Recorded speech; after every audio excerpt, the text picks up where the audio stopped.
नमस्कार साथियों, मैं हूं आपका मित्र एडवोकेट अशोक चतुर्वेदी। आपके अपने legal channel Ashok legal ocean पर आपका स्वागत है।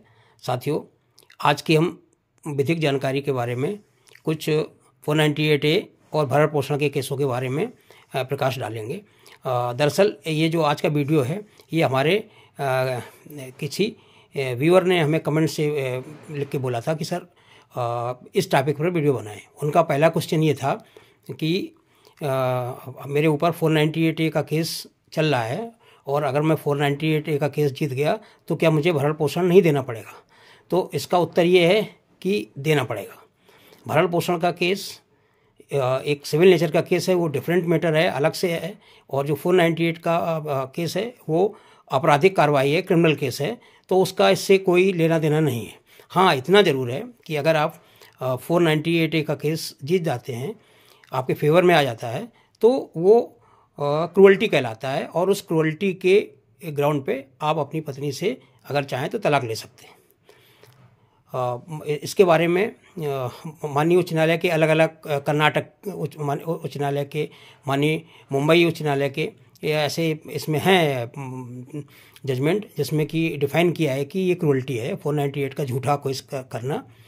तो ये मतलब आप तलाक ले सकते हैं लेकिन आप भरण पोषण से नहीं बच सकते हैं। दूसरा जो एक व्यूअर ने क्वेश्चन किया था, उन्होंने किया था कि अगर पत्नी तलाक ना दे तो क्या तलाक नहीं मिलेगा। तो ये भी बिल्कुल गलत है ऐसा सोचना। पत्नी के चाहने ना चाहने से कुछ भी नहीं होता है। अगर आपने तलाक की अर्जी लगाई हुई है हिंदू मैरिज एक्ट की धारा 13 के अंतर्गत, तो तलाक के कुछ ग्राउंड बताए गए हैं हिंदू मैरिज एक्ट में, जिसके बारे में मैंने अलग से वीडियो बनाया है और अगर आपको ज़रूरत होगी तो मैं फिर बना दूंगा।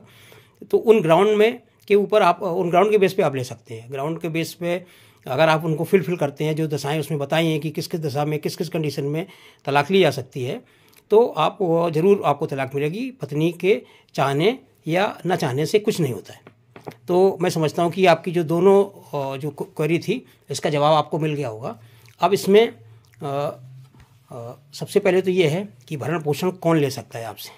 तो भरण पोषण सबसे पहले तो आपकी जो है वो पत्नी ले सकती है। पत्नी मतलब जो आपकी वैध पत्नी है। इसमें वैध पत्नी से मतलब ये कि हिंदू मैरिज एक्ट के अंतर्गत जिसकी कि विधिवत रीति रिवाजों के हिसाब से जिसका विवाह संपन्न हुआ है, जिसमें कि बहुत सारी है, वो अलग से सब है चैप्टर, तो उसमें अगर मैं बताऊंगा तो वो बहुत लंबा वीडियो हो जाएगा। सीधा सा आप ऐसा समझ लीजिए कि अगर वो विवाह आपका वैध है तो वो पत्नी आपसे भरण पोषण का केस कर सकती है। इसमें लिव इन रिलेशन में अगर आप किसी उसके साथ में रह रहे हैं तो वहाँ पे वो भरण पोषण नहीं ले सकती है। हाँ, अगर उससे उत्पन्न संतान होती है कोई लिव इन रिलेशन में तो वो संतान ले सकती है। मतलब कहने का ये कि आपकी संतान चाहे धर्मज हो या धर्मज हो, वो दोनों केस में उसको संतान को मेंटेनेंस मिलेगा, लेकिन लिव इन रिलेशन में रहने वाली महिला को या पत्नी अगर आप मानते हैं तो उसको वो नहीं मिलेगा, क्योंकि वो आपकी पत्नी वैध है ही नहीं, वो लिव इन रिलेशन में रह रही है। तो ये बात हो गई।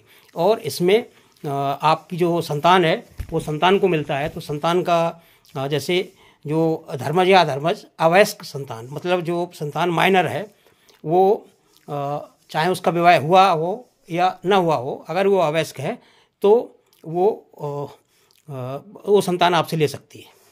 और इसमें एक और है कि ऐसी धर्मज या अधर्मज संतान की जो शारीरिक रूप से लेकिन सबसे पहली बात तो कि इसमें ये चीज़ बेटी के लिए एप्लीकेबल नहीं है, मतलब महिला के लिए एप्लीकेबल नहीं है, पुत्री के लिए, कि वो भले ऐसी संतान जो विवाहित हो और वयस्क भी है, मतलब लेकिन वो मानसिक रूप से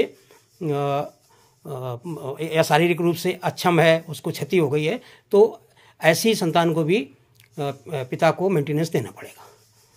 तीसरा, ऐसे माता पिता की जो कि खुद का भरण पोषण करने में सक्षम नहीं है, उनको भी मेंटेनेंस देना पड़ेगा। तो ये था कि किनको देना पड़ेगा। और ये मेंटेनेंस का केस जो है कहाँ लगाया जा सकता है, तो जहाँ पर पति रहता है या फिर जहाँ पर पत्नी रहती है, या अंतिम बार जहाँ पर पत्नी रही थी। और अगर आपकी संतान के केस में है तो अंतिम बार जो संतान आपकी चाहे वो धर्मज हो या अधर्मज हो, जैसा मैंने बोला, अंतिम बार अपनी माता के साथ में रही थी। उदाहरण के लिए अगर वो संतान आपकी वयस्क है और अपनी माँ के साथ में रह रही है, तो वो केस माँ जो है उसकी वहाँ पे जहाँ पे वो रह रही है, संतान उसके साथ में रह रही है, वहाँ लगा सकती है। तो ये तो बात हो गई आपकी मेंटेनेंस की। तो साथियों, मैंने फिर आपको कंफर्म कर रहा हूँ कि बिल्कुल इस चीज़ में दिमाग में मतलब बिल्कुल निकाल दें कि 498 अगर जीत जाएंगे तो 125 या और भी भरण पोषण का मामला है उसमें नहीं देना पड़ेगा आपको, मेंटेनेंस देना पड़ेगा। मेंटेनेंस केवल आप इसी कंडीशन में आपको नहीं देना पड़ेगा कि आपकी पत्नी अगर जारता यानी एडल्टरी में है या अपने आप घर छोड़ के गई है। और अपने आप घर छोड़ने में भी अगर वो ये प्रूफ कर देती है कि भाई ये तो एडल्टरी में रह रहे थे और अपनी पत्नी मतलब इन्होंने एडल्टरी में रख रखी है और उसके साथ में ये रह रहे हैं, तो ऐसे केस में अगर वो प्रूफ कर देती है तो भी वो ले सकती है, भले अपनी मर्जी से गई है, वो अपनी मर्जी से छोड़ सकती है। तो ये ग्राउंड पे वो नहीं सकती।